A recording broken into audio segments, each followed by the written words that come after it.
Steel City. Is everybody ready to go? Let's proclaim the greatest radio show. Welcome, fans, to our Week 5 Steelers preview. I'm your host, Jim Sella, here on the spread. Jay Dash still taking a knee in protest of everybody taking a knee. Special guest here, bringing him back, Johnny Parlay, making his debut for 2017. Parlay is back. He was holding out like L. Bell, you know. I just couldn't get my demands met, but, you know, they had to come to terms with me because I'm just too valuable. So, yeah, Parlay is back. Parlay's for the people. He's back. He's going to help everybody out, put you guys at ease, your Steeler info, and all things included in that realm. Parlay, you're on the same side as Dash here, and you are not feeling the kneeling on the anthem, correct? I just think it's nonsense.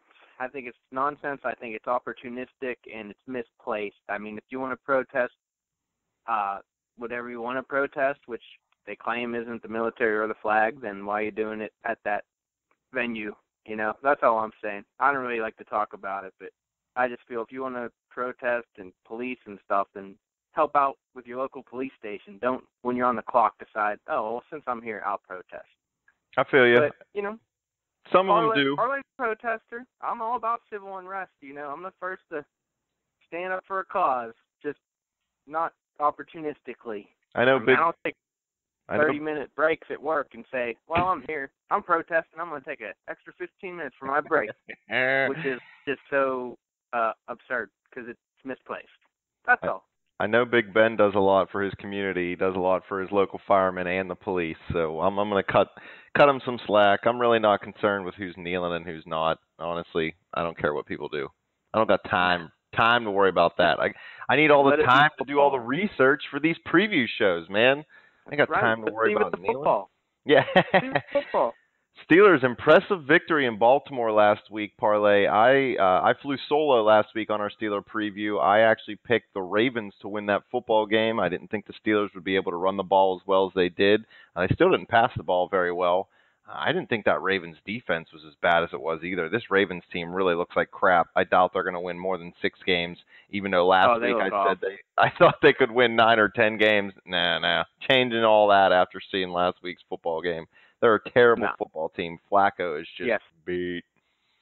They look awful, and I think last week was a culmination of their awfulness. I think a lot of people thought, well, they'll show up against Pittsburgh. They always do, and then they'll start turning the season around, but I don't think that was a make-or-break game, and they definitely baroque. I sure thought they were going to be able to play better than they did, at least. This week, another quarterback who's having some struggles, Blake Bortles. 2 weeks ago, they thumped the same Ravens team 44-0 over in London. Last week, they lost to the Jets by 3 in overtime. What is going on with this Jaguars team? Who are they? They're second in the league in rushing, but they're struggling to throw the football. They're supposed to be a team that can throw the ball with Blake Bortles. What's his name? Allen Robinson went down, so that doesn't help them. Are you afraid at all of this Jaguars passing attack? I wouldn't say so much the attack, but I think collectively as a team, they could come up with the formula to beat the Steelers, which, you know, it's just stay in the game, basically, which I think they can do with their run game and their defense. And there is a weird sort of like menage a trois going on here with the Steelers and the Ravens and the Jaguars the last 3 weeks. You know, it's like Jags play the Ravens, and then the Steelers play the Ravens. Now the Steelers play the Jags. So, I mean, these teams are getting a little too close for comfort. So someone's got to come out on top and say, of these 3, I'm the best. We're the best team. And it shouldn't be rough for the Steelers to look the best. They definitely have the most talent, but I don't know. I could see this being a very close game just because, I don't know, the Steelers, do you think they've had a definitive win yet? I mean, I wouldn't even call last week that definitive. It wasn't a statement, that's for sure, I don't think. No, it was the closest thing they've come to it this year. Honestly, they almost let a 19-0 halftime lead slip away until later in the game when the Ravens really decided to fall apart. Yeah. So they did that thing that teams love to do and take the foot off the gas. I will never understand that.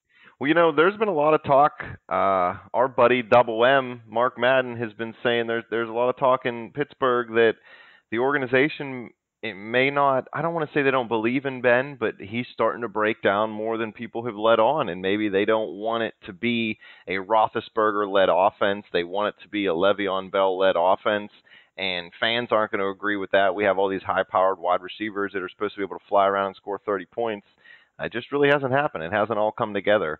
Last week in the show, I said I thought they would lose to the Ravens and then come back and finally have that statement game this week here against the Jaguars.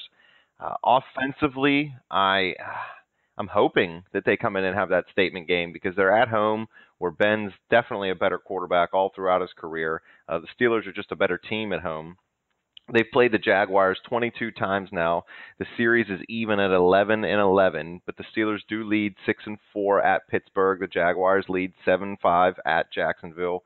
We are in Pittsburgh this week. The last time they played, I believe, was back in 2014. Steelers beat the Jags 17-9. I hope there's a lot more offense in it this time around because 17-9, it's a little too scary for my liking. And with Leonard Fournette running the ball as well as he is down in Jacksonville, and the Steelers struggling to stop the run 2 weeks ago in Chicago, not so much last week against the Ravens, although they did end up with, 80-some yards rushing, I think? So the Steelers' run defense ain't that great. The Jaguars are rolling into town with the number 2 ranked running offense. This could spell disaster for Pittsburgh. What killed them 2 weeks ago in Chicago is they fell behind and then couldn't get the run game going, so then they were playing catch-up all game. That could definitely happen again this week. Not saying it's going to, but it definitely could. Yeah, I think Jacksonville, they'll definitely go with the game plan of run game. They've seen what the Steelers have done this year against the run game, and they have a good young running back, so that'll definitely be their game plan, I would think. So that should be the Steelers' game plan, obviously, to stop the run because Blake, he's my boy. I've always liked him, but he has definitely hit, he's stalled out a little bit. I thought he was, hitting the apex and then just going to keep going, but he's just sort of stalled out. He's definitely not going to be an elite quarterback. But if they can get that run game going with a little mix, if he can show up a little bit, I think it'll stay close. I mean, for some reason, these are always close games, these Pittsburgh-Jacksonville games. I don't know why. Usually the Jaguars are a lot worse, but like you said, 17-9. I think the time before that, Pittsburgh won by 4, and then the time before that by 5. And you can't really – I hate when people say, well, historically or the last 5 meetings because that's really only relevant when it's a division opponent. I mean, what are the years here? 2014 is the last time they played, then before that 2011, and twice in 2008. Remember that playoff loss. That was a great one. That was Tomlin's second year or first year. I think it was his first year. Yeah, so you can really sort of throw it out the window to an extent, but, I mean, as many times as they've played, it's always close, I don't even know that it's ever been over a 10-point game. At least what I'm looking at the last 10, I think, once. Jacksonville lost 20-7 in 2001, so irrelevant. What Steelers quarterback has the most single-game passing yards against the Jaguars? It's got to be Mike Tomczak. Cordell Stewart. Oh, Slash. Who has the most rushing yards for the Steelers in a single game? Let's go Pegram. Mendenhall. Well, who has the most? One thing on the record books. Who has the most receiving yards? He was in Pegram's day. 97. Louis Lips? Nope. Yancey Thigpen. Yancey Thigpen. He did it in the same game. Stewart put up 317, 196 yards receiving in that game. Well, hopefully they can have a game like that. But I don't think Cordell Stewart ever threw for 300 yards in any other game in his life. Well, Pittsburgh's won the last 3 meetings, and, well, if they stick to their game plan and they can stop Jags' run, I think they'll be just fine because that's going to be the Jaguars' game plan. It's got to be. On the road? Yeah, on the road with a quarterback who really hasn't played up to his full potential and a running game that's really running wild, brother. You got to go with that right. running game as far as Jacksonville goes. Their defense is no joke either. Listen, last year defense played really well. They just got screwed and gave up too many points. So they had a lot of they were very good yardage-wise, but the offense wasn't giving them any help. They were going 3 and out a bunch of times, giving them short fields to the other team's offense. This year, the Jags are 7th in defensive points per game, 11th in defensive yards per game, first against the pass, but last against the run. So if the Steelers want to come in and win this game, they got to get going with Le'Veon Bell, and they got to get it going quick. 35 touches for him last week on the ground. I'm guessing at least 25 for him this week, right? Got to. You got to pound him, even though he's definitely been getting workload so far. And I know he's maybe a flash in the pan, but with a young guy out of Pitt here, James Conner, he's been good. He's been excellent supplement. I don't see him really taking away touches, though. So, yeah, I think they'll pound Le'Veon like Tomlin always says, till the wheels run off. Great strategy, Coach. I bet Le'Veon loves that for the longevity of his career. And well, that's why his wheels fell off in the New England game in the championship last year. That's right. He's going to be on donuts here soon. I'm not really I kind of like it if the Steelers offense would go back. I don't want them to run the ball more than they throw the ball. I don't want it to be no 55-45 run-pass ratio like Ben's first few years. But think about that doesn't work anymore. If Ben is regressing a little bit or his arm's just maybe not as strong or something, it wouldn't bother me to do a 50-50 split. Because Roethlisberger, if he doesn't have to throw the ball 50 times a game, he's usually a pretty good quarterback as far as not turning the football over. He might get that sack fumble every once in a while because he tries to keep the play alive. But if the Steelers, look at last year, when they went on that big winning streak at the end of the year, they were running, and then throwing whenever they needed to. That's right. If they can get back to that, run to set up the pass. Like for a few years, they had to pass to set up the run, and that's fine with me. I don't mind. They have the weapons to do that, but I'm not saying Roethlisberger's playing bad. I'm not hating on Big Ben. I love Big Ben. I've had this guy in the Hall of Fame ever since he won his second Super Bowl. Dash and I have argued about his career through his whole entire career. So I'm not hating on the big guy. I just think that maybe with all the weapons around him, let's not put so much pressure on Ben, and let's let these other guys take the workload and let Ben kind of be a facilitator. Maybe not as much as Peyton Manning was in his last season when he won the Super Bowl. Ben's obviously way healthier than that. But let's not make this guy run this entire offense by himself or be the only reason we win football games. Bryant's got to step up. I mean, not only is he on my fantasy team and screwing me over there, I mean, he's just not playing well right now. He's really not. He's dropping wide open passes. He's running some wrong routes. He's honestly not blocking that well. You have Juju, who's moved past Eli Rogers now after Rogers had that bad game in Chicago. So now you got Juju as the number 3 receiver. He's sneaking up on Martavis Bryant, if you ask me. They're both big, they're both strong, and they can go downfield. So if Bryant doesn't shape up, I wouldn't be surprised to see Juju start getting some more looks on the outside. Well, Bryant, he just wants the touches. I don't really think he cares about situational football at all. So, I mean, they got to figure that out quick. That's an internal thing. So. He has so much potential. We've seen this guy just go into beast mode so many times, but then there's other times where he's just gone. You don't even see him do anything. Yeah, he needs to respect his teammates, be a team player, which I don't think he is, never has been. So. Speaking of team players, what did you think about Tony Brown's tantrum on the sideline last week, throwing the Gatorade cooler, kicking it around? Something about Pittsburgh athletes and Gatorade coolers, they're just not safe, man. If I was Gatorade, I'd say, hey, take Powerade, bro. We can't have bad press anymore. That's it. They're promoting violence amongst Gatorade. That's right. Easy on the coolers. Come on now. You got Powerade step in there. That's an opportunity. Social media blew up after the game and leading up most of the day through Monday, talking about how Brown had every right to be upset and he was wide open and Ben should have threw him the ball. And then Ben came out on his radio show this morning, I believe it was, on 93.7 The Fan, and said that the play was designed to move right. All Ben's reads were to the right. Brown was the last read all the way to the left of the field. And when you're moving to the right, what are you always taught as a quarterback? Never throw across the body. Yeah. You think it's not as if Ben saw him wide open and said, nah, this is personal. I'm not throwing it to him. That's what I don't understand from coming from AB or any receiver for that matter. it's not like they saw you wide open and chose to not throw it to you.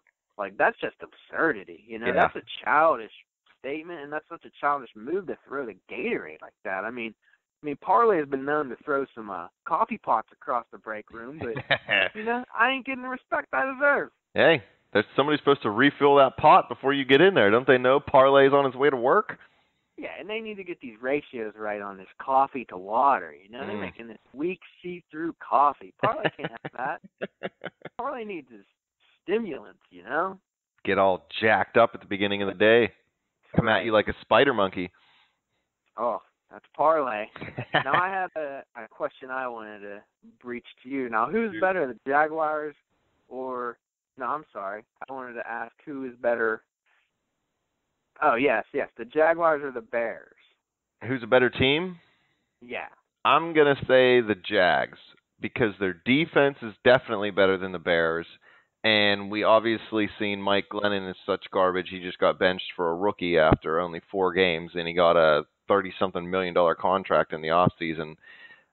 Bortles, he's not a franchise guy, but he's still a second-tier quarterback. Yes, definitely. He bangs really hot chicks.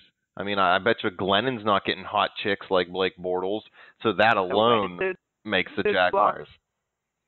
He takes the last call chicks, That's the kind of guy Glennon is. Glennon gets anything that he'll take.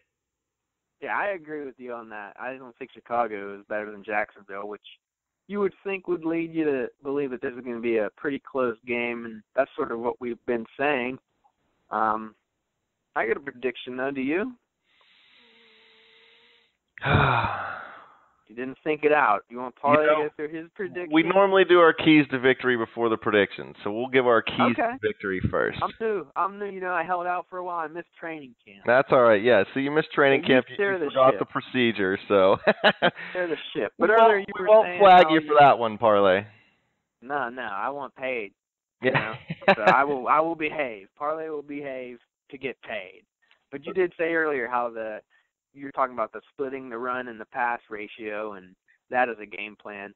No matter what they do go with, they better find something that works soon because they haven't stuck to a solid, I don't even want to call it a game plan, but like an identity. They don't have an identity right now, and I think that's why they're not running so smoothly. They're so far from a well-oiled machine. It's sort of scary, I think. They just look very disjointed, and they can't find their footing. And I think until they do that, I wouldn't even consider them a contender for the Super Bowl. They're the Super Bowl favorite right now. Well, don't take that. Yeah, they're 9-2 favorites. I would wait till that drops because they just don't look, like I said, like a well-oiled machine. Not that they look bad, but I think you got to be running on all cylinders, and maybe they'll figure it out halfway through and have a great run at the end, which is when you want to make your great run. But the way they're playing right now, it looks to me like it'll be close this week at least. The thing that it interests me this year is the offense was supposed to carry this team with an up-and-coming defense. Well, anybody who's watched these games knows it's the defense who's won 3 football games for this Steelers team this year, and the offense has done just enough. So it's really interesting to see these young guys. 7 of 11 players on the defense are 24 or younger, I believe is what I read. Those numbers might not be exact, but they're pretty damn close. I love this opportunistic defense, so I really think that as far as offensively goes, as long as the Steelers can score 25 a game and not turn the ball over a lot, this is going to be another one of those teams that can make a deep playoff run. I'm not going to call them a Super Bowl favorite by any means right now. I think it's way too early to call anybody a Super Bowl favorite. I hate how people get all caught up in the first 4 games of the year. Jets look pretty good. Yeah, the Jets and the Browns, even though they're in the same conference, they'll both make playing 500 ball right now. Same as the Patriots, mind you. Listen, that was my next question. Before I even get to my key to victory, what do you think about home field advantage? Dash doesn't think home field advantage in the playoff means as much as I do. It doesn't for every team, but it seems like in the Pittsburgh-New England matchup, the games at Heinz Field are always more competitive than when we have to go to Foxborough. So now the Steelers are 1 game up on the Patriots. If both teams play the way they should, which something odd will probably happen, the matchup against New England could honestly determine who gets that number one seed in the AFC. And now it's real premature to say that because Kansas City's still undefeated, so they are technically the number one seed right now. But honestly, it's going to be between Pittsburgh, KC, and New England, and possibly Oakland, depending on how Derek Carr's back is going to do. But do you think that this Steelers team needs to get the home playoff advantage like I do, or do you agree with Dash? I think they do. It depends who they play also. I mean, we're assuming New England, obviously, I would think. Right. That is the one place you don't want to go play a playoff game, I think, especially for the Steelers because of their history. But, yeah, I don't think they stand a chance in Foxborough. Hopefully it doesn't come to that, you know. Maybe the Patriots fall apart this year, and then I don't think it's important. But that is the only situation, only scenario where I see it being very important is having to go to New England for the playoffs. That's just a nightmare. It's like you know what's happening before the game starts. Even if you have high hopes going in, which I think a lot of people did last year, just after about, I don't know, at least Parlay saw it about 7 minutes in, it just didn't feel right. It's just like, oh, this is just not going to happen. And it didn't. So there is one place that matters. But other than that, I think it is sort of overrated with, you know, the 29 other teams in the league. If there's 30 teams, I probably don't want to be giving out fake news here, but yeah, with 29 other teams, it's not as important. It's a little overrated, but no one wants to go to Foxborough. Yeah, there's like a handful of stadiums or teams I wouldn't want to play at home. I guess you'd say the Patriots, the Seahawks when they were in their prime run a few years back, the Packers at home in the playoffs, you know, when they have a good team. Yeah, there are those venues. Kansas City, I guess, is another one, only because I think it's really just because of the history at Arrowhead Stadium. I don't even know. I mean, they're a good team at Arrowhead, don't get me wrong, but the Steelers, that one's a little overrated, I think. Yeah, the Steelers can make it. Alex Smith, they can bait him into mistakes. Brady not making mistakes is really what makes them so good at home, quite honestly. It's hard to beat any football team that doesn't shoot themselves in the foot at least once in a game. Yeah, I don't know. I'm sort of feeling the Patriots collapse. They could definitely lose this week at Tampa Bay. Let's hope so. Well, let's get to our keys to victory for this Jaguars game. For me, it's really pretty simple. I mean, the defense just has to keep playing good football. They have to play opportunistic football. Get a takeaway or two from Blake Bortles. Get it early, too. Let's get up on them early. I know we were up on Baltimore early, but being on the road and being that they had just lost to Chicago, I was uneasy the whole game still, even though the Steelers were in the lead. So let's get an early pick, get maybe an early defensive touchdown, or at least just have the defense set the offense up for a quick score, short field, and run the football. Because if the Jaguars get on the field and they start getting that running game going, the problem is Fournette's a big back. He's going to start to wear out this smaller Steelers defense. Our linebackers aren't as big as they used to, which is fine because they're faster and they need to be able to cover now. Our defensive backs, you know, they're not the biggest guys in the league. I know you got Mitchell back there who's a big hitter, but he's been battling some injuries. J.J. Wilcox has stepped in for him and played pretty well in relief, but he's battling his own injuries. Sean Davis, another safety on the other side, he's battling ankle injuries. You can't let Fournette get to the second level because he's going to run those defensive backs over. And if the Jaguars can control the football and possess the ball longer than Pittsburgh, that's going to be a real issue because then the Steelers are going to be playing catch-up. So I think the Steelers need to get out, get a defensive score or just a turnover, get on the board quick, and keep running the football, and really just don't turn the ball over. Let the Jaguars beat themselves. I feel like the offense has been trying to be too cutesy, and I said this before last week's game, so I liked what they did offensively last week. They kind of just lamed it up a little bit and just ran the ball down their throat. And now I'm not saying go 3 yards in a cloud of dust like they used to with Jerome, but look what Le'Veon does when you give him the touches. Give the guy the touches. Everything runs through your running back when you have a good running game. The passing game will just come. Your play-action passing will come if you run the football well. So the Steelers just need to not beat themselves. Let the Jaguars make their mistakes and really just lose the football game on their own because they're not a great football team. that pretty much sums it up. I mean, Parlay's got a real short and sweet key to victories for the Steelers. Just stop the run, basically. And for the Steelers, I think they need to make their field goals, because I feel like there's going to be a lot of red zone stalls just because of Jacksonville's D, and they're going to get tightened up when the field gets shorter. So make those field goals. I think it's going to be a heavy field goal game on both sides. I think it's not going to get that high up there scoring. I got a prediction. I don't want to jump the gun, though, if it's not prediction time, but I'm with you on stop the run and definitely a defensive takeaway and quick points, because, like you said, you got to get up early and don't let them control the flow of the game. The Jaguars, that is. Usually Dash has a couple over-under questions for me, so I'll just shoot them to you real quick. Over-under passing yards for the Steelers, 260. Let's go under. What about rushing yards for Le'Veon Bell, over-under 125? Under. What about receiving yards for Brown, over-under 100? Anything under 100, and he's going to cry like a little baby. Way under. Yeah. Way under. Will Martavis Bryant finally have that breakout game? Depends how you define breakout. I think he'll have a Midland game, close to a breakout. I don't think he's going to set the world on fire, but I think he'll have a pretty good game. Over-under touchdown passes for Blake Bortles, 2. Under. What about Fournette? Any touchdown runs? Oh, yeah. I think he's going to jam their one and only TD in. One and only for Fournette.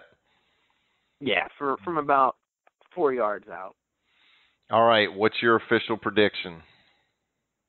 I'm feeling like a lot of field goals.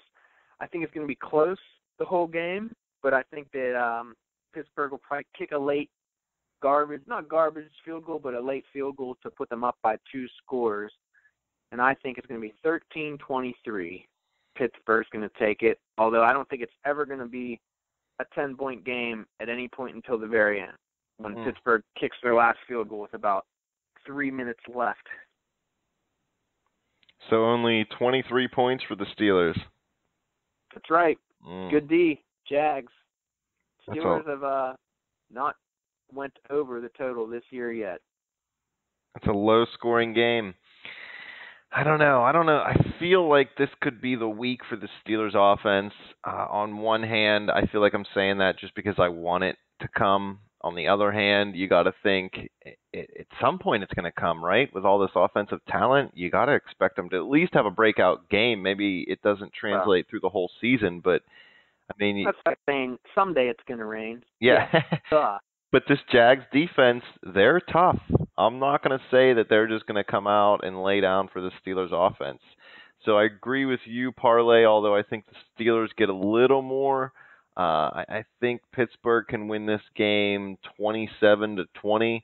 I think the Jags, like you said, it's never really going to be that close, but I think the Jags can get a late garbage time score to kind of bring the score a little bit closer. I just don't know if that offense can, for the Jaguars, can get going enough to beat the Steelers. It will be close, actually, is what I said. I think it will stay close, and I think that 10-point win will be the only time they're up by more than... Okay. I misunderstood you. I apologize. Well, I'm going to go kind of the opposite, although I don't think that the Steelers just straight up dominate, on the stat sheet. I think it's going to be another game where they just kind of run the ball. They almost looked like they were running the clock out at the beginning of the game last week. I mean, they knew they wanted to control the time of possession and limit the chances for the other team's offense. So if the Steelers can do that again, then I feel like this could be I'm not going to call it an easy. No victory in the NFL is easy, but it is a victory the Steelers should be able to get at home. Yeah, lots of frustrated fantasy owners last week if you had Steelers playing. Except for me, because I had Lev Bell. Ball. Well, that's it, Parlay. Thanks for coming on. Let's filling get in one for more Dash. thing in here. One more thing here. What else you got? Parlay goes. I'm not sure when this gets posted, but we got the wild card baseball games coming up. We got one tonight and one tomorrow. So I don't even know who's playing. You love baseball. Let's get a prediction. Since you don't know who's playing and you don't have any idea, you'll probably get it. We got the Twins and the Yankees tonight at Yankees. Well, they're big, big favorites. Oh, I've been taking the Yankees for 3 years just to piss Dash off. He hates them. Oh, well, I'm feeling the Twins. I think they're going to have a good outing from Santana, I believe, is pitching. I picked the Yankees to win the World Series just to make Dash mad. Oh, Jay Dash can get fired up. He's never going to come back. And tomorrow we got the Rockies and Diamondbacks, a little bit closer of a matchup. I'm going to go with the D-backs. Is Goldschmidt still playing first? Is he healthy? That I don't follow the Arizona Diamondbacks. I mean, Parlay's a big baseball fan, but I'm pretty sure he is. And yes, he's pretty much still an all-star as far as I believe it. If Goldschmidt's healthy, they're going to win. Dude rakes. Yeah. See, I'm going to go opposite of you on both these games. I'm liking the traveling road team underdogs. Oh, you're always taking the home team in football. Come on, man. Home dogs? Neither of these home teams are dogs. They're fake. I'm going to take them anyway. Well, I'm feeling it. Gotta love ending a football podcast with a baseball prediction. Please believe. Fans, questions, or comments, hit us up on Twitter at bet_the_spread. You can hit me up on Twitter at betjimthewin. You can hit Parlay up on Twitter at J Smith the name, or just go to the spread Twitter and ask your question through there. Say this one's for Parlay. All for Parlay. Come back to the Facebook page at facebook.com/betthespread. Keep coming back to YouTube. Keep clicking subscribe.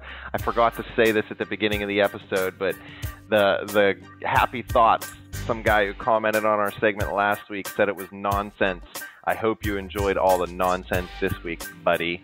Thanks for listening. Ball.